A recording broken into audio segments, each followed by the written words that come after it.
What's happening, guys? Sam Adams here, and Battlefield 5 has a brand new release date, now launching on November the 20th. According to Oscar Gabrielson, the general manager over at DICE, a lot of the feedback that they've gotten from both the closed alphas as well as the presentations at E3 and Gamescom has been taken into consideration, and so a couple of more weeks in the oven would do this game good to make sure that it is the best version of Battlefield 5 that they could possibly put out to the general public. There is a large post, which I will have linked down below if you did want to read it, but there is a main chunk of it that I wanted to share with you directly, which is, and I quote, "We believe we have one of the best Battlefield games ever on our hands. A game that will deliver an emotional journey through the return of unseen single-player war stories, a deep multiplayer experience, Battle Royale, along with our new live service, Tides of War, a journey across multiple theaters of World War II designed to keep our community together. With the open beta just around the corner, we are excited about the millions of you who will join us and experience the game, and we fully expect to see even more feedback coming our way. And that's why we are moving our launch date. We're going to take the time to continue to make some final adjustments to core gameplay and to ensure we really deliver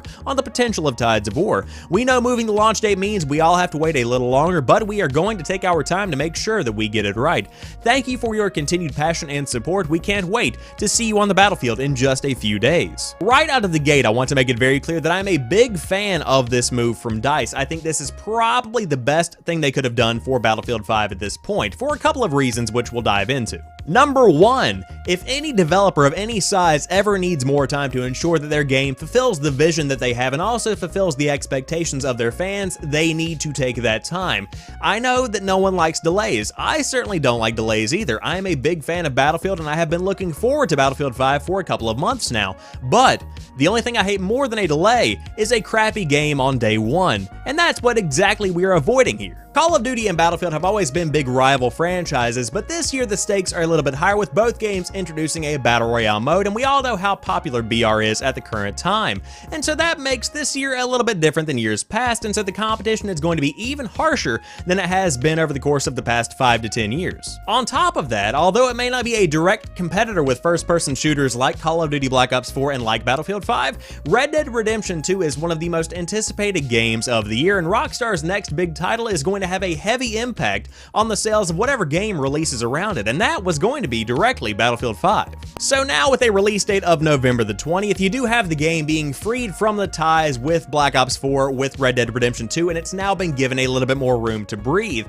but it still is released in time for the holiday shopping season. Here in the US, Thanksgiving is just around the corner from November the 20th, meaning some well-placed TV ads could do this game wonders if the marketing team does end up getting on that. But on top of that, you got Black Friday sales. You have the entire month of December ready and waiting for people to buy a ton of games with their hard-earned cash. So essentially, this is the best move that anybody could have made when it comes to Battlefield 5, and I give them kudos for choosing to go this route. I truly do wish this was a decision that more developers and publishers would make for their games. And don't get me wrong, I don't like delays. I don't like having a game that I've been looking forward to pushed back even further from now. I don't like that.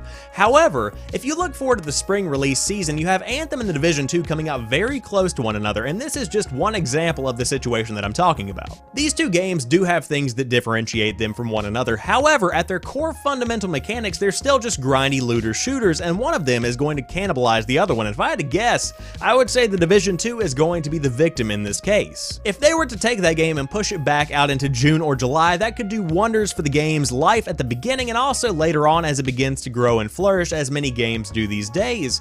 I just don't know that too many people are confident in making that choice to push it back. However, that's a video for another day. What you need to know is that Battlefield 5 has been pushed back to November the 20th, and personally, I think that it is a good decision. But what do you think? Let me know what you think in the comments section down below, and if you happen to be new to the channel, I do upload new stuff throughout the week, and I have a live gaming news show right here every weekday on youtube.com/SamuelAdamsMedia. You can follow me on Twitter at PrettyChillGuy to keep up to date with all of the videos, all of the streams, everything you need to know. But I appreciate you watching this one. I will see you on the battlefield. Peace.